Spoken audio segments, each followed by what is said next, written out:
He tickled me till it hurt. And that was the good times. It wasn't always that friendly. I remember me and that were arguing in the back of the car one morning before school. And we were bickering away. I didn't even know what it was about, but Nat was needling me, I was needling her, and I grabbed the seat belt and I just flung it at her. And by freak accident, because I'm a rubbish shot, it cracked her straight in the nose. I don't know whether it broke or not, I can't remember. But I know we spent all morning in A&E anyway, and I got the biggest telling off of my life. It wasn't just me that suffered at Nat's hands. I know my dad painted a lovely picture of Nat. She was a lovely ray of light. She was really blue-eyed girl, you know, but it wouldn't melt. She wasn't, she was awful. But my brother used to suffer at the hands of Nat, probably more than me. They'd be arguing over what to watch on telly. Nat wants to watch MTV, Lloyd want to watch Trans World Sport or whatever it is. And it used to go on and on, they'd pick it backwards and forwards. And then Nat finally lost the argument and she'd go, "Mum, he's hitting me!" So Mum would run in the room, Nat would mess her hair up, make herself look upset. Lloyd would get a smack, get sent upstairs, and I could sit there nice and smoke and watch what she wanted. That's me. Well, I've got a look, so we're all right. Go Lloyd! But it used to happen all the time, even around a dinner table. When Mum used to come, she still does it now. When Mum, we have dinner, we have pudding. Mum said, "Do you want ice cream or custard?" And myself, I say custard. Lloyd says custard. Nat says, "I'll have custard." Nat doesn't like custard. Lloyd turns around and says, "You don't even like custard. It's not fair." Lloyd just realised he'd lost a third of his portion. So for the rest of the dessert, Nat will sit there eating their ginger cake and custard, choking down the custard. Everything just to spite Lloyd. So it's just, I find it terribly hard to believe that this beautiful lady that sat there on the top table, absolutely stunning, you even bought a lump to my throat when you got out the car this afternoon, was once that. It was my sister who used to torment me. And Lloyd. That's for Gareth. After working with Gareth for a good 18 months and knowing him for 8 years, I couldn't think of anybody that I'd rather be marrying my sister. I'd like to say I would welcome him into our family. He's been part of our family for the last 8 years. So, good luck, mate.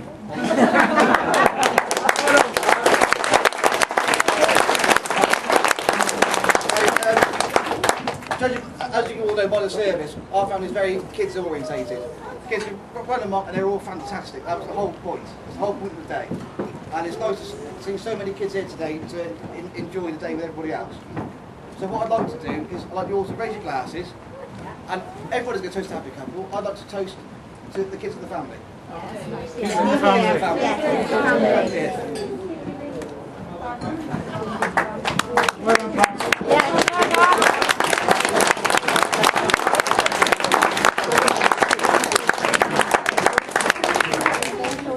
Ladies and gentlemen, can I ask you now, please break silence.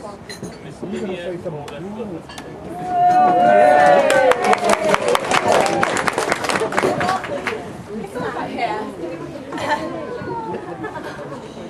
I'm not much to say, but what I've got to say is to Natalie. So, I'm just going to stand here so you can see me. To my dear friend Natalie, so beautiful and kind. A friend like you is hard to find. You have compassion and integrity, which makes you wise. Gareth should know he has the very best prize. You are an amazing friend, and you will be a fantastic wife. I wish you love and happiness for the rest of your life.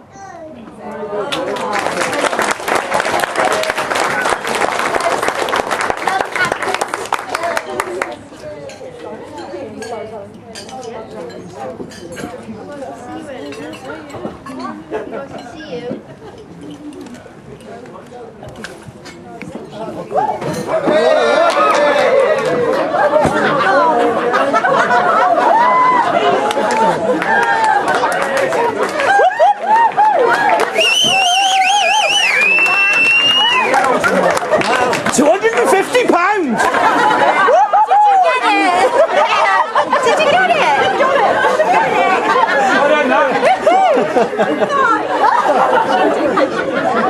I'll go ask me at that. £250.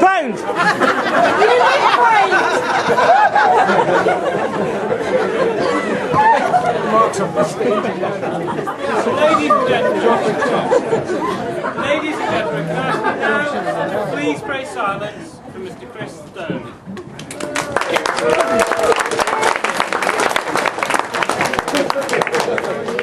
Before I start my speech, there's a couple of things that were brought up by Kevin that I need to talk about. Firstly, there's the business of the two meats at Sunday lunch. Ever since Gareth has been going to Cindy's for Sunday lunch, he comes to us and only gets one joint. And so every time he moans about, Cindy always gives us two meats. I had to mention it because it's not in my speech, and Kevin reminded me about it. Anyway, moving swiftly on. I thought it was going to be an easy day for me today because I'm the father of the groom and I researched the role and I was pleasantly surprised to find that I don't have to do anything. I don't even need to make a speech, all I have to do is hand over loads of money. Fortunately, despite the pages on the internet of expert advice saying you don't need to do anything, my wife disagrees. And hence, I'm standing up before you now. I'm going to have to put my glasses on because I'm getting an old bugger now. There are, however, a lot of speeches today, so it gives me a good excuse to keep this one short. First thing I have to say is that there's a book running at the moment on whether I'm going to club or not. Because at the last wedding, which was my daughter's, apparently I got rather emotional. And so I've got at least £20 on not blubbing tonight, unless if anyone else wants to add to the book. £20 at the moment. Any more? Because I can do with it to pay for tonight.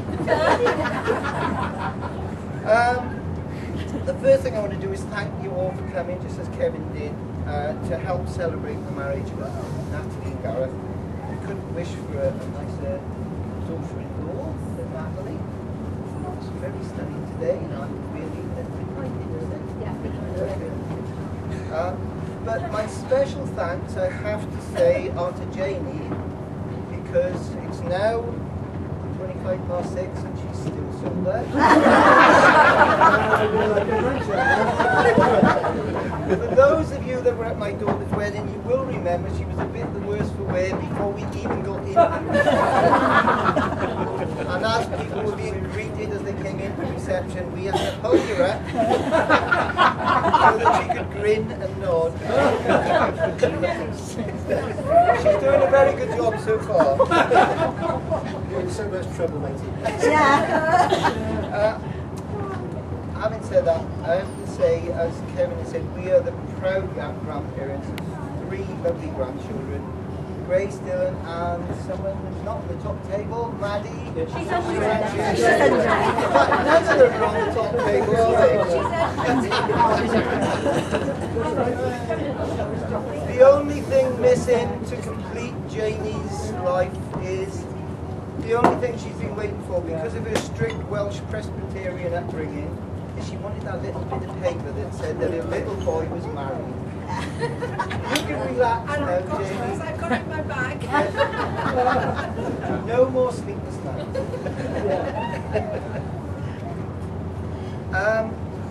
Today has been a long time coming. Gareth and Natalie have been together, as we've already heard, for over 8 years. And you know, they had a lot of trials and tribulations through the first year of their parenthood. But who? No, I'm not loving it. And I have to say, as Kevin said, they're doing a brilliant job of bringing up their children. They've got 2 lovely grandchildren. Bit of a pain in the bum when they wake up early in the morning, but they're lovely children. I've got them for the next week, so... Back to the rule of the father of the groom, and there isn't a role, so I should really sit down now. But I should be giving Natalie some insight into the strengths and weaknesses of Gareth's personality.